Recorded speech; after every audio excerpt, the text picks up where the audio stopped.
نحمدہ ونصلی ونسلم علی سیدنا و مولانا محمد رسولہ النبی الکریم بسم اللہ الرحمن الرحیم اللہم صلی وسلم علی سیدنا و مولانا محمد وعلی آلہ وصحبہ وبارک وسلم۔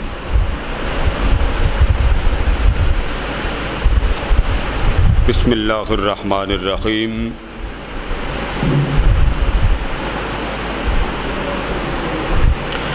وفوق کل ذی علم علیم۔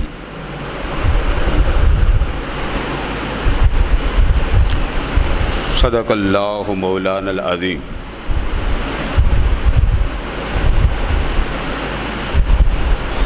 محترم حضرات گرامی،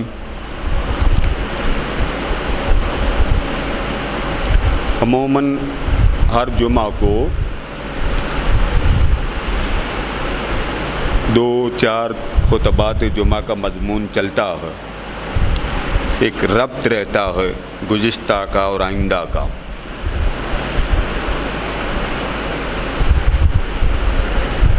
آج سے باقاعدگی کے ساتھ ربط کے ساتھ جس مضمون کا آغاز ہونا ہے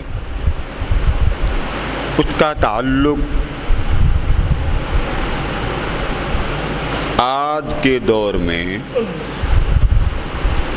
کتنا ضروری ہے، کتنا اہم ہے، اور اس کی افادیت کا یہ حال ہے اس علم کا جس کا مضمون آج سے شروع کر رہا ہوں۔ کوئی گھر ایسا نہیں ہے جس میں کوئی پریشان نہ ہو۔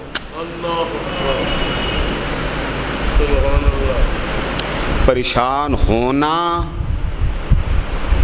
اور ایسے ماحول میں رہنا کہ جس ماحول میں دلاسا دینے والے تو ہیں مگر دلاسا لینے والا کوئی نہیں جاتا۔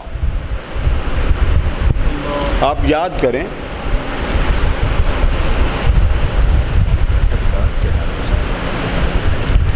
کہ کبھی کبھی پروگرام کوئی روحانی ہو، کوئی شیخ آ جائیں، کوئی بزرگ آ جائیں،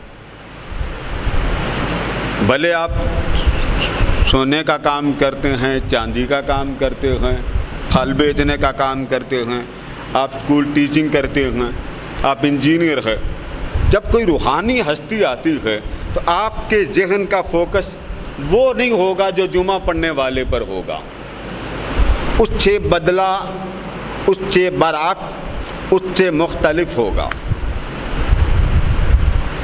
آپ جمعہ پڑھنے جاتے ہیں یا کسی جگہ محفل میلاد کا خطاب سننے جاتے ہیں، وہاں آپ کا روحانی تصور فوکس نہیں ہوگا، وہاں یہ ہوگا حضور کی بات ہوگی، بات ختم۔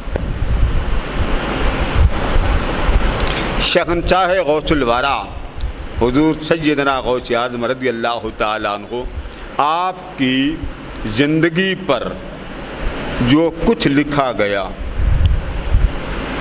اور جو لکھنے والوں نے لکھا اور جنہوں نے پڑھا آپ کی صحبت میں بیٹھ کے، ہمارے ہاں تو آپ کے کرامتیں ہیں نا، حقائق آپ دیکھیے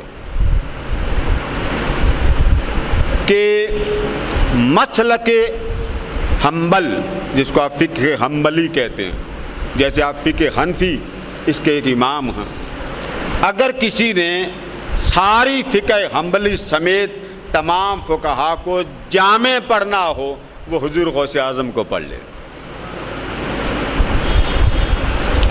آج جن اماموں کو آپ امہات الکتب کا ٹائٹل دیتے ہیں، علامہ ابن تیمیہ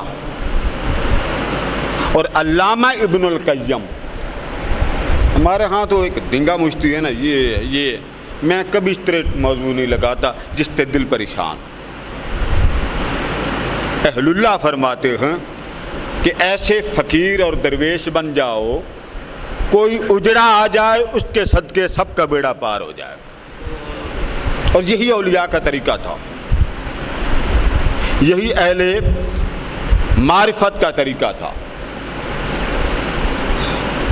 اب یہ جو دو رنگی ہے، علامہ اقبال نے بڑی خوبصورت بات کی تھی، دو رنگی چھوڑ یک رنگ ہو جا، کہ تیرے چشمہ ایمان سے ہر رنگ کی لہریں نکلیں۔ تو کن ڈھکوسلوں میں پڑ گیا؟ برادری ہے تو تو برادری کو، اپنی برادری کو سب سے اوپر لے کے جاتا کہ تو سب سے بلند ہے۔ کیا انسانیت میں، رحم مادر میں ایک میلے کچیلے بدبودار پانی سے نہیں تو بنا؟ الم یک نطفۃ من منی یمنا، اس نے فرمایا اے بندے، اپنے ظاہر کو مختلف ٹائٹل میں چھپا دینے والے اچھلتے مادہ سے تو پیدا ہوا ہے، یہ تیری حقیقت ہے۔ اور وہ کون سا مادہ جسے تو غسل پاک سے جب تک صاف نہ کر لے، تیرے دل کی حلاوت قلبی جو اس کے ساتھ جڑ جانے والی ہے وہ جڑتی نہیں ہے۔ اسی کو حضور سلطان العارفین رحمۃ اللہ تعالیٰ نے دنیا حیض پلیتی، یعنی دنیا کے چکروں میں غرق ہونے والا پلیتی میں ہی غرق ہوتا رہتا، یہ مل جائے یہ مل جائے۔ عارف لوگ ان دنیا کے چکروں میں نہیں پڑتے، انہیں ایک ہی چکر سے غرض ہوتی، بس اس کا مکھڑا دیکھ لو اور دنیا کے سارے حقائق سے ہاتھ اٹھا لو۔ راضی اللہ کو ہی کرنا نا، جوانی میں کر لیں، آخری عمر میں کر لیں۔ اولیاء کیا کہتے ہیں؟ وہ کہتے ہیں آخری عمر میں کیوں یہ اللہ کو راضی کرتا، ابھی راضی کر، خبر کیا کہ کل تیری زندگی بھی ہے کہ نہیں ہے۔ اس لیے اس بات کو سمجھنے کے لیے ہمارے ہاں ایک سوال کیا جاتا ہے کہ جی میں وظیفے بہت پڑھتا ہوں، حلاوت نہیں آتی، میں مرید ہوں، میں نے پیر صاحب سے بڑے وظائف لیے ہیں، مزہ نہیں آتا، کیف نہیں ملتا، سرور نہیں ملتا۔ میرے شیخ بھی نماز پڑھتے ہیں، میں بھی نماز پڑھتا ہوں، وہ بھی روزے رکھتے ہیں، میں بھی روزے رکھتا ہوں، وہ بھی سارے کام کرتے ہیں، میں بھی کام کرتا ہوں، مگر مجھے لذت نہیں ملتی۔ یہ بات ہر وہ شخص کہے گا جو ذہنی روحانی اضطراب کا شکار۔ حضور اکرم صلی اللہ علیہ وسلم کے حیات میں جنہوں نے آقا کریم کی صحبت کا فیض لیا، ان کا تو حال یہ تھا کہ صحابہ فرماتے کہ ہم حضور علیہ السلام کی مجلس میں بیٹھتے تو کائنات سے آزاد، کائنات سے بے خبر، لذت جلوہ مولا میں ہم فنا ہو کر حضور کی صحبتوں کی محفل میں بیٹھتے تھے۔ صبح کاروبار بھی کرتے تھے، تجارت بھی کرتے تھے، دل لگی بھی کرتے تھے، مزہ بھی کرتے تھے۔ ایک صحابی نے دوسرے سے پوچھا حیات نبوی کے بعد، جب آقا کریم کا ظاہری وصال ہو گیا، انہوں نے پوچھا کہ حضور کی حیات میں آپ لطیفے بھی سناتے تھے، یہ چٹکلے، یہ ایک دوسرے کی دل لگی کی بات؟ تو انہوں نے بڑا خوبصورت جواب دیا، فرمانے لگے جب وہ تھے تو ہماری طبیعتوں کا یہ عالم تھا، ہم ایک دوسرے سے دل لگی بھی کرتے تھے، ہم ایک دوسرے کے ساتھ لطیفے بھی چلتے تھے، ایک دوسرے کے ساتھ مسکراہٹ بھی ہوتی تھی، اور جب رات کا وقت آتا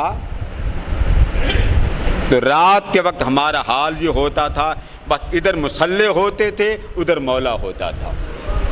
یعنی دن کا حال وہ ہمارا یہ ہوتا تھا، لوگوں سے لین دین کرتے، مزاح کرتے، محبت کی بات کرتے، اور رات کی بات آنی تو جلوہ یار کے لیے تیار ہو جانا۔ آج محبوب کا مکھڑا دیکھنے کا لمحہ آ گیا، پتہ نہیں وہ کس کیف میں دکھائے۔ ہمارے ہاں معذرت کے ساتھ انا پرستی اولیاء فرماتے، انا پرستی زیادہ آ گئی، اور قرآن اس کو منع کرتا، افمن اتخذ الہہ ہوا۔ عموماً طالب علم جب ایم فل میں جاتا ہے نا، ایم فل میں، تو عموماً اس کو لیکچرار منع کر دیتے ہیں، تو کہتے ہیں کہ آپ نے جو دلیل دینی ہے اس کے پیچھے آپ کا کوئی مواد ہونا چاہیے، جو آپ بات کر رہے ہیں اس کے پیچھے آپ کا مواد ہونا چاہیے کہ یہ جو آپ نے بات کہی ہے اس کو آپ نے اچھی طرح کھنگالا ہے، دیکھا ہے, آپ نے اس کو پرکھا ہے. پھر کہتے ہیں جب آپ بات کر لیں, یہ ایک عام سمپل سی میں مثال دے رہا ہوں ایم اے کی, اب تو خیر ہمارے ہاں لڑائی رہ گئی ہے, ایم فل میں ہو یا پی ایچ ڈی میں ہو, تو آپ جب بات کریں آپ کی بات کے اندر دلائل کا وزن ہو. پھر وہ ایک بات آپ کو وہ پہلے سمجھا دیتے ہیں کہ جب آپ نے بات کرنی ہو تو یہ نہ سمجھا کریں گے میری ہی بات حرف آخر ہے. مسلم شریف میں آتا ہے, صحابہ کرام رضوان اللہ تعالیٰ علیہم اجمعین, آقا دو جہاں علیہ السلام نے فرمایا فلاں جگہ چلے جاؤ اور وہاں جا کے تم نے نماز ظہر ادا کر, وہاں چلے جاؤ اور نماز ظہر ادا کرنی. راستے میں ظہر کی اذان کا وقت ہو گیا, صحابہ کرام کا وفد تو ایک ہی تھا,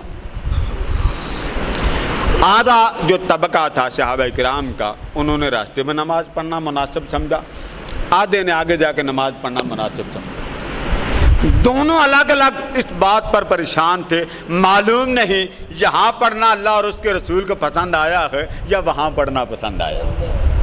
فکر دونوں کی یکجا ہے. کیا وجہ تھی؟ اخلاص تھا, محبت تھی, اس کی محبتوں کا درد تھا کہ محبوب ناراض نہ ہو جائے. واپس آئے اور آقا کریم صلی اللہ علیہ وسلم سے پوچھا, آقا راستے میں ہمیں یہ مسئلہ پیدا ہو گیا تھا, ہم آپ کی بات کی تہ تک نہ پہنچے کہ راستے میں ظہر کی نماز ادا کرنا تھی یا جس مقام پر آپ نے فرمایا وہاں جا کے نماز ادا کرنا تھی. تو آقا کریم نے فرمایا تم نے کیا کیا؟ حضور آدھے نے راستے میں ادا کر لی کہ شاید حضور کا منشا یہ ہو, آدھے نے آگے جا کے ادا کر لی شاید حضور کا منشا یہ ہو. آقا مسکرا پڑے, فرمایا دونوں نے ٹھیک کیا. دونوں نے صحیح بخاری کھول گئے. صحابہ کرام کا ایک لشکر تھا, کسی جگہ جانا تھا, ایک گاؤں سے گزرے تو وہاں پر کوئی سردار تھا قبیلے کا, اس کو سانپ نے ڈس لیا. جب سانپ نے ڈس لیا تو لوگ آئے, انہوں نے دیکھا کہ یہ عربی سارے حضور علیہ السلام کے نام لیوا ہیں, تو ان کے پاس آ کے کہتے ہیں کہ ہم نے, آپ اللہ کو ماننے والے ہیں, اللہ کے رسول کی دعوت دینے والے ہیں, ہمارے سردار کو سانپ نے ڈس لیا. آپ اندازہ کریں وہ اس وقت غیر مسلم طاقتیں ہوتی تھیں, اور آقا دو جہاں علیہ السلام صحابہ کو ہر جہت سے کامل الایمان بنا کر بھیجتے تھے کہ میرے صحابہ کی صحبتوں سے کوئی کچھ لینے آئے, نہ ظاہر میں کوئی کمی نظر آئے نہ باطن میں کوئی کمی نظر آئے. اب آپ دیکھیے سردار کو سانپ نے ڈس لیا, صحیح بخاری کے الفاظ, اور صحابہ کیا کرنے جا رہے ہیں؟ دعوت دین. ہمارے ہاں ایک کانسیپٹ یہ بنا بس دین دین دین. کوئی مر رہا ہے اٹھ کے آپ نے ہیلپ نہیں کرنی, کسی کو آپس میں کہیں لڑائی ہو گئی, اکثر دیکھنے میں آیا, عام لوگ بس دیکھنا شروع کر دیں, اس نے مکہ مارا کہ سننا جڑ دیا, بس دی آپ دیکھتے رہیں گے. ایسے ہی ہے نا, اکثر لڑائیوں میں ایسا ہوتا ہے کہ سچی بات کیجیے گا. کئی بار میں بھی کہہ دیتا ہوں بعض اوقات, بھائی آپ تھوڑا سا آگے چلیں, دونوں کے پیار سے چھڑا دیں اور دونوں کی صلح کرا دینا حج کے برابر ہے. وہ حج لینا, یہ نہیں لینا جو سستا پڑتا. اب آپ سنیے, انہوں نے کہا جی ہمارے سردار کو سانپ نے ڈس لیا, آپ آئیں. صحابہ کرام میں جو بڑے تھے انہوں نے کہا جی بات یہ ہے کہ دم تو ہم کر دیں گے, ہمیں تو کرنا آتا, طے کر لیں کیا دیں گے. آج لوگ بڑے سیانے ہیں, جی دیکھیں جی میں نے وہاں سے تعویذ کروایا. اچھی بات ہے کہ تعویذ کرنے والوں کو پیسے نہیں لینے چاہیے. دم درود معاوضہ لے کے کرنا حرام ہے, معاوضہ لے. اسی طرح قرآن پیسے لے کے پڑھنا بھی حرام ہے, مگر اس حرام کی نوعیت ہے. ہر جگہ اس حرام کو اطلاق نہیں کر سکتے. جہاں آپ کی جان کو لالے پڑ جائیں وہاں تو آپ کی خیر ہے, اور جہاں آپ ایسی سوسائٹی میں چلے جائیں جہاں کلمہ گوئی کوئی نہ ہو اور آپ مر رہے ہیں, اب آپ کی علت بن گئی, جائیں آپ اپنا کام کریں. کیونکہ جو کام آپ روز دکان پر بیٹھ کر کمائی کی شکل میں کریں گے وہ وقت ایک شخص آپ سے لے رہا, وہ آپ کو کام نہیں کرنے دے رہا، آپ کو دکان پہ نہیں جانے دیتا، وہ کہتا وہ کام میرے ساتھ کریں، بازار سے آپ کو جو کمائی کرنی میں آپ کو دے دوں گا۔ اب اس میں طے نہیں ہوتا کہ اتنی آیات پڑھاؤں گا تو اتنے پیسے لوں گا، یہ نہیں ہوتا۔ وہ وقت کی پابندی ہوتی، وہ صبح کو پڑھا لے، رات کو پڑھا لے، وہ پیسہ آپ کا حلال ہوتا ہے، اس حلال میں تعیین آیات نہیں ہوتی۔ یہ یونیورسٹی میں اساتذہ پڑھاتے ہیں، اسلامیات پڑھاتے ہیں کہ نہیں پڑھاتے ہیں؟ قرآن کا پیریڈ ہے، حدیث کا پیریڈ ہے، فقہ کا پیریڈ ہے، لیکن معاذ اللہ وہ حرام کھاتے ہیں؟ نہیں۔ فرمایا اگریمنٹ کر لو۔ انہوں نے کہا جی ٹھیک ہے، بکریاں طے کر لیں۔ ایک روایت میں 40 بکریاں طے ہو گئیں کہ جی آپ کے سردار کو ہم دم کریں گے، اللہ شفا دے دے۔ یہ صحیح بخاری کے الفاظ ہیں، مجھے نہ پکڑنا بعد میں۔ دم کیا، سردار ٹھیک ہو گیا۔ کتنی بکریاں ملی؟ کسی نے نہیں کھائی، کسی نے نہیں لی۔ جنہوں نے دم کیا تھا انہوں نے آ کر کہا پہلے مدینہ جا کے آمنہ کے لال سے پوچھ لے کہ ہم نے کام صحیح بھی کیا ہے یا غلط کیا۔ کتنا آقا کی خواہشوں کا احساس۔ اسی شیخ کو اہل عرفاء کہتے ہیں۔ اپنے شیخ کو راضی کرو، اپنے مرشد کو راضی کرو، اپنے شیخ طریقت کی رضا کی آنکھوں میں رہو، کاکھ نہ پڑھو۔ مرشد کی توجہ فرش سے اٹھا کے عرش پہ لے جاتی ہے۔ موج آئے جو مرضی کریں، جب مرنے کا وقت آتا پھر کہتے جی پیر صاحب جنازہ پڑھا دیں، کھاتے ہی ختم۔ پیر اس کام کے لیے نہیں ہوتا۔ مدینہ طیبہ پہنچے، آقا دو جہان علیہ السلام کی بارگاہ مرد گئے، یا رسول اللہ صلی اللہ علیہ وسلم فلاں علاقے گئے تھے، ایک سردار بیمار ہو گیا تھا، اس کو پرابلم ہوگی، سانپ نے لیا ڈس۔ ان کا اپنا تو بندہ کوئی نہیں تھا، ہم سے انہوں نے معاونت طلب کی، تو ہم نے اس طرح یہ ایگریمنٹ کیا۔ تو آقا کریم نے اسے بلایا جس نے دم کیا تھا، فرمایا آپ نے یہ کہاں سے سیکھا؟ اس نے کہا سونے آپ سے سیکھا۔ میں نے یہ آپ سے سیکھا۔ فرمایا کیا سیکھا؟ آقا الحمد شریف۔ جب آپ نے فرمایا نا کہ مجھ سے سیکھا، جی کیا سیکھا؟ حضور الحمد شریف، کہ الحمد شریف ہر مرض میں اس کا شفا کا کام ہے۔ فرمایا جو کہا ہے وہ درست کہا ہے۔ یہ بات کر کے فرمایا الحمد شریف جس مشکل مسئلے میں پڑی جائے اللہ پاک اس مسئلے میں حل کر دیتا ہے، شفا دے دیتا۔ یہ بات کر کے فرمایا ساری بکریاں خود نہ لے جاؤ، ایک ہمیں بھی دے دو۔ اب آپ دیکھیں اس زمانے میں دم کا کانسیپٹ یہ ذرا نوٹ کریں۔ ایک صحابی کو آقا کریم نے کسی ملک میں بھیجا، بخاری کے الفاظ ہیں، مجھے نہ کچھ کہنا، میں حدیثیں ایسی پیش بار بعض لوگ پکڑ لیتے ہیں جی کہاں سے، بھائی حدیث کھول لیں پڑھیں۔ ایک ملک میں بھیجا، ان کو اس ملک کی زبان نہیں آتی تھی۔ صحیح بخاری میں لفظ آتے ہیں، آقا کریم نے فرمایا بعض صحابہ کو، فرمایا تم یہودیوں کی زبان سیکھو۔ یہ جملہ میں بول رہا ہوں، یہودی اس وقت عبرانی ہوتی تھی تو ان کو تبلیغ کیسے کرنی، عربی ان کو آتی کوئی نہیں۔ صحابہ فرماتے پھر حضور نے ہمیں زبان کا حکم دیا، پھر سیکھ کر ان کے ملک میں گئے۔ اب وہ صحابی چلے گئے، وہ 2 تھے یا 3 تھے، جس ملک میں گئے اس ملک کی ان کو زبان نہیں آتی تھی، سیکھی کوئی نہیں تھی۔ سوچ میں پڑ گیا وہاں جانا کرنا کیا، اللہ سے دعا کی باری تعالیٰ تیرے نبی نے بھیجا، زبان آتی کوئی نہیں۔ رات کو سوئے، اللہ پاک نے صبح کو ان کو زبان عطا فرما دی۔ اب اس ملک میں ان کی زبان میں بات کر رہا ہیں، کر کرا کے فارغ ہوئے، مدینہ پہنچنا تھا۔ راستے میں اسی جگہ پڑاؤ ڈالا جہاں پچھلی رات پڑاؤ ڈالا تھا کچھ دنوں پہلے۔ جب پڑاؤ ڈالا تو جو رات مدینہ کی زبان تھی وہ چھوٹی تھی، اللہ نے مدینہ کی زبان بحال کر دی، وہ زبان بلا دی۔ تو اس زمانے میں علم کے کئی مظاہر ہوتے تھے، یہی وجہ ہمارے لوگ بہت الجھ جاتے ہیں۔ مثلا ایک شخص نے پوچھا آقا بہترین افضل العمل کیا ہے؟ سب سے افضل عمل۔ اب سوال ایک ہے، تو آپ نے فرمایا ان تقیم الصلاۃ، نماز ادا کرنا بر وقت۔ سوال ایک۔ پھر ایک شخص نے پوچھا حضور سب سے افضل عمل کون سا؟ فرمایا کسی بھوکے کو کھانا کھلا دینا۔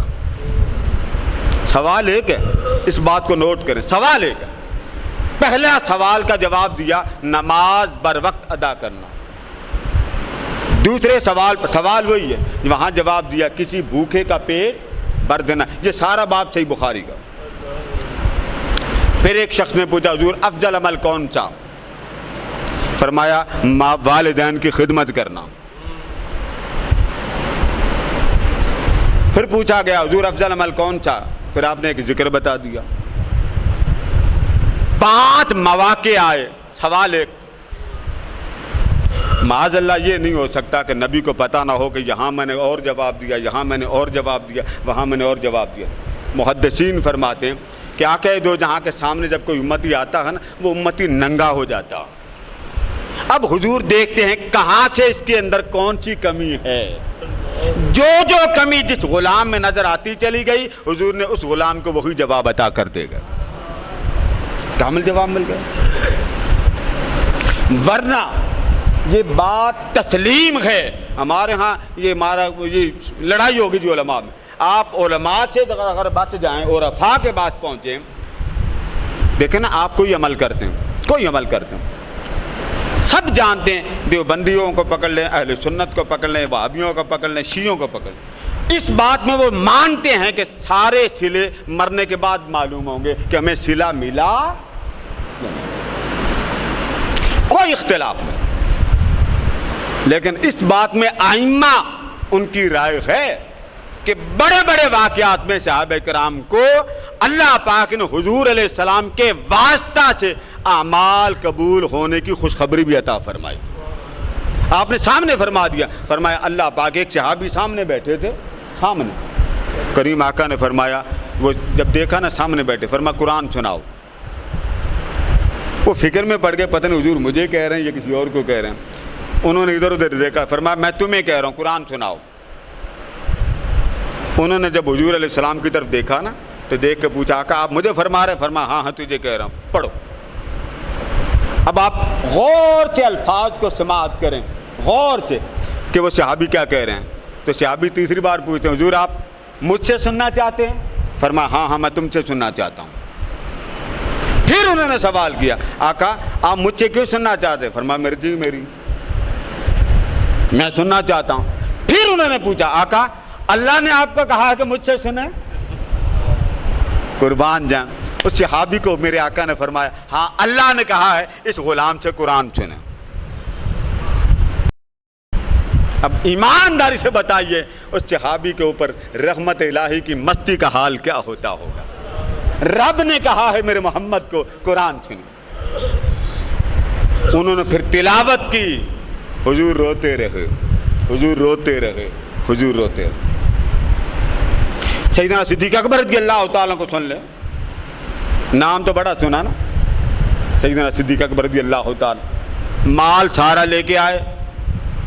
علامہ ابن جوزی بیان کر رہا صفت الصفوہ میں, جب سارا مال لے کے آئے بارگاہ رسالت میں آپ صلی اللہ علیہ وآلہ وسلم میں. اب جملہ سنیے کہ حضور نے زندگی میں جانثاروں کو قبولیت اعمال کی خوشخبری دی. جس طرح آقا نے خوشخبری دی اسی طرح حضور علیہ السلام کے جانثاروں نے بھی خوشخبری دی. اسی طرح حضور کی امت میں جو بڑے بڑے عرفاء تھے وہ بھی اپنے غلاموں کو قبولیت اعمال کی خوشخبری دیتے رہے. اگر یہ خوشخبری نہ دی جاتی, سن لیں اس کی وجہ بھی سن لیں, تو روئے زمین پر ایمان کسی کا نہ رہتا, متزلزل ہو جاتے, نظر ہی نہیں آتا ایمان کیسے لا. یہی وجہ ہے کہیں خوشخبری دی جاتی ہے, کہیں کوئی فوت ہو گیا اس کی ڈیڈ باڈی تازہ ہے, میت کے ہونٹ حرکت کر رہے ہیں, غور سے دیکھنے پر پتہ چلا یہ مصطفیٰ پر درود پڑھ رہا ہے. آقا کے زمانے میں وہ ہوا. حضور علیہ السلام نے صحابہ کو بلا کر فرمایا اس کی قبر دیکھو, اس کی قبر دیکھو, اس کے جملے سنو. تو صدیق اکبر رضی اللہ تعالیٰ عنہ آئے, مال سارا لے کے آئے, ٹاٹ کا لباس پہنا, بوریہ کا لباس, راستے میں کانٹے دار جھاڑی کے کانٹے اتارے اور بٹن نہ تھے ان کے ساتھ کانٹے لگائے. میرے محمد نے مال مانگا ہے, آج صدیق کا سارا مال میرے محمد پہ قربان. حضرت ابو قحافہ رضی اللہ تعالیٰ عنہ گھر آئے, آپ کو شک پڑ گیا تھا ابو بکر سب کچھ لے کے چلا گیا ہوگا, تو آپ نے اسما کو بلایا, فرمایا بیٹی ادھر آؤ. جی ہاں ابا جان بتاؤ ابو بکر کو چھوڑ بھی گیا کہ نہیں گیا؟ اب یہ بات سنیے, کچھ چھوڑا بھی کہ نہیں چھوڑا؟ حدیث کے الفاظ ہیں, کوئی شے گھر کی ایسی نہ تھی جو میرے مصطفیٰ کے قدموں میں لا کے ڈھیر نہ کر دی. مگر بیٹی کیا کر رہی ہے؟ 5-6 پتھر جوڑے کپڑے میں لپیٹا اور حضرت ابو قحافہ کے سپرد کر دیا اور کہا حضور یہ دیکھیں ابو بکر کتنا کچھ چھوڑ کر گئے. نبی نے ہو گئے تھے نا بعد میں, یہ دیکھیں کتنا کچھ چھوڑ کر گئے. تو حضرت ابو قحافہ کیا کہتے ہیں؟ فرماتے بیٹی تو کہتی ہے تو میں مان لیتا ہوں, ابو بکر مال چھوڑ کے جانے والا کوئی نہیں. وہ محمد سے اتنا پیار کرتا ہے, حضور کی ذات پر اتنا مست ہو جاتا ہے, اسے مال سے غرض نہیں ہے, آمنہ کے لال سے غرض ہے. تو کہتی ہے تو میں مان لیتا ہوں, بات ماننے والی کوئی نہیں. اور ادھر جب مال دے دیا, میرے آقا نے پوچھا اے ابو بکر کوئی شے گھر کے لیے چھوڑی؟ تو جواب میں کیا کہتے ہیں؟ آقا میں نے گھر کے لیے اللہ کی ذات کو چھوڑا ہے اور آمنہ کے لال کو چھوڑا. بس جب وہ ہے اور اس کا حبیب ہے, پھر مجھے کسی اور طرف جانے کی کیا ضرورت؟ اتنی بات ہوئی تو جبریل امی نازل ہوئے. جبریل امی کے بھی جسم پر ٹاٹ کا لباس ہے, نوری فرشتہ. یہ ذرا جملے نوٹ کریں, جبریل امی کیا ہیں, کون سی مخلوق ہیں؟ بولیے نا. یہ جو بشر کی لت لگاتے ہیں, اب اس لباس کو دیکھ کے پریشان ہو جائیں گے کہ یہ نوری لباس والا اس ٹاٹ کے لباس میں کیوں آیا. آقا نے دیکھا, فرمایا یہ لباس کیوں پہنا؟ جبریل امین نے عرض کیا حضور مرزے کیا دیکھتے؟ انظر الی ہنا, حضور ادھر دیکھیں, وہاں عرش والوں نے صدیق کا لباس پہنا. فرمایا کیوں؟ آقا آج آپ کے یار نے ہر شے آپ کی محبت پر قربان کر دی. اسی ادا اتنی پسند آئی تو مجھے بھیجا, اور مجھے یہ کہہ کر بھیجا کہ جاؤ میرے حبیب کو پہلے میرا سلام کہنا, میرے محبوب کو میرا سلام کہنا, اور میرے حبیب سے پوچھنا. اب جملے دیکھیں, سامنے صدیق اکبر رضی اللہ تعالیٰ عنہ بیٹھے ہیں, ان سے نہیں جبریل نے بات کی, واسطہ درمیان میں حضور کو ڈالا. اور جبریل امی کہتے ہیں آقا اللہ پاک فرماتا ہے کہ میرے اس صدیق اکبر سے پوچھیں, یہ سامنے بیٹھا ہے, یہ کوئی شے گھر سے چھوڑ کے نہیں آیا, ہر شے لے کے آیا, کخ نہیں چھوڑا ہے گھر کے لیے. اور سونا میری محبت کی خاطر یہ لے کے آیا ہے. تو بس اتنا اسے پوچھ لیں کہ ابو بکر اس حال میں مجھ سے راضی بھی ہے کہ نہیں ہے, اتنا کچھ دے کر مجھ سے راضی بھی ہے کہ نہیں. تو حدیث کے الفاظ ہیں کہ صدیق اکبر رضی اللہ تعالیٰ نے فرمانے لگے آقا اگر اس حال میں رب مجھ سے پوچھ رہا ہے میں راضی ہوں کہ نہیں, سونا اس سے بڑی میری خوش بختی اور کیا ہو سکتی ہے. وجد میں آ گئے, انا عن رب راض, انا عن رب راض, سونا میں تجھ سے راضی ہوں, سونا میں تجھ سے راضی. اس وقت زمانہ حیات نبوی میں حضور سب کے سامنے مبارک بھی دیتے, خوشخبریاں بھی دیتے, اجر کا اعلان بھی کرتے تھے. ترمذی شریف میں ہے, آقا دو جہاں علیہ السلام, مسلم شریف میں بھی ہے, ایک خاتون مسجد نبوی میں جھاڑو دیتی تھی, فوت ہو گئی. کچھ دن ہوئے وہ نظر نہیں آئی. آقا علیہ السلام نے یاد کیا, فرمایا نظر نہیں آئی. آقا وہ فوت ہو گئی. فرمایا فوت ہو گئی تو مجھے بتایا کیوں؟ حضور ہم تکلیف نہیں دینا چاہتے. اچھا چلو اس کی قبر پہ مجھے لے جاؤ. صحابہ کرام قبر پہ لے گئے. کریم آقا نے اس قبر پر کھڑے ہو کر نماز جنازہ پڑھی. صحابہ کرام میں کچھ معاملات ذہن میں پیدا ہوئے کہ حضور نے نماز جنازہ کیوں پڑھی, پڑھ چکے تھے نا. تو فرمایا میں نے جنازہ اس لیے پڑھی کہ وہ اللہ کے گھر میں جھاڑو دیتی تھی, مسجد نبوی میں ہر جمعے کو آ کے جھاڑو دیتی تھی. اور کئی قبریں ایسی ہوتی ہیں, اب یہ بات کسی کو معلوم تو نہیں تھی جو حضور بتانے والے.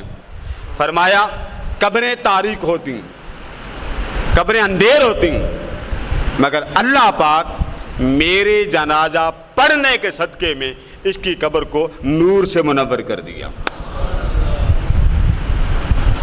ابو داؤد میں ہے, بخاری میں ہے, مسند احمد بن حنبل میں ہے. بات سنا کے ختم کر رہا ہوں. ایک نوجوان چھوٹا سا بچہ تھا, حضور اکرم صلی اللہ علیہ وسلم کی صحبت میں رہتا تھا. تھا یہودی اور وہ نوکری کرتا تھا حضور علیہ السلام کی. نوکری اس کی کیا تھی؟ جب کبھی حضور علیہ السلام کسی مجلس میں، محفل میں، پروگرام میں تشریف لے جاتے تو حضور علیہ السلام کے نالین، جوتے اٹھا کے جیب میں ڈال لیتا تھا اور وضو کروانے کے لیے لوٹے برتا. لوٹے بھرنا اور جوتے اٹھانا اس بچے کی نوکری. امام حنبل نے بھی اس کو بیان کیا، امام ابو داؤد نے بھی بیان کیا، امام بخاری میں بھی اس کو بیان کیا. وہ کچھ روز تک نظر نہ آیا. آقا علیہ السلام اس کے گھر چلے گئے. پتہ چلا کہ وہ بیمار ہے، بستر پر لیٹا ہے. حضور علیہ السلام اس کے بستر پہ جا کے بیٹھ گئے. بختوں والا تھا جس کے گھر میں رب کا محبوب جلوہ گر ہے. جب بیٹھے تو آپ نے بچے کو دیکھ کے فرمایا بیٹے کلمہ پڑھ لو. دعوت تبلیغ وہاں نہیں دی. جب آپ کی خدمت میں نوکری کرتا تھا آپ نے کلمے کی دعوت نہیں دی. میسج دے دیا امت کو کہ کسی کو تبلیغ کیسے کرتے ہیں. آپ نے فرمایا نا کلمہ پڑھ لو. اس نے سر اٹھا کر اپنے باپ کو دیکھا کہ میرا باپ منع تو نہیں کرتا. باپ چپ رہا. حضور نے پھر فرمایا بیٹے کلمہ پڑھ لو.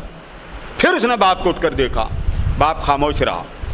جب آقا دو جہاں علیہ السلام نے تیسری بار فرمایا بیٹے کلمہ پڑھ لو، پھر اس نے باپ کو دیکھا تو باپ نے دیکھ کر فرمایا، باپ تو یہودی تھا، اس نے کہا بیٹا میرا منہ کیا دیکھتا ہے، جیسے محمد کہتے ہیں ویسے ہی کر لو. ہر ایک کے گھر میں دعوت دینے تھوڑی جاتے ہیں. مبارک ہو تیرے گھر میں دعوت دینے خود آئے. بچے نے کلمہ پڑھا. آقا کریم خوش ہو گئے. جب آقا کریم چارپائی سے اٹھ کر باہر نکلے تو آپ کا ایک قدم باہر تھا ایک اندر تھا. اس بچے کی روح کا فتح انچری سے پرواز کر گئی. گلی میں گئے تو گلی میں جا کے یوں ہاتھ اٹھا کر فرمایا الحمدللہ الذی انقذہ اللہ بی من النار. اس رب کا شکر ہے جس نے اس بچے کو میرے صدقے سے، جس اللہ نے اس بچے کو میرے صدقے سے جہنم سے بچا لیا. آقا نے دیکھ لیا تھا کہ ملک الموت سرانے آگے کھڑا. حضور کی غیرت نے گوارا نہ کیا نوکری میری کرے جائے جہنم میں. اس لیے آقا دو علیہ السلام کے دین کے ساتھ وابستگی میں حیات میں بھی خوشخبریاں ملتی ہیں، وفات کے بعد بھی ملتی ہیں. اس مضمون کو انشاءاللہ آگے بھی چلائیں گے. وما علینا الا البلاغ.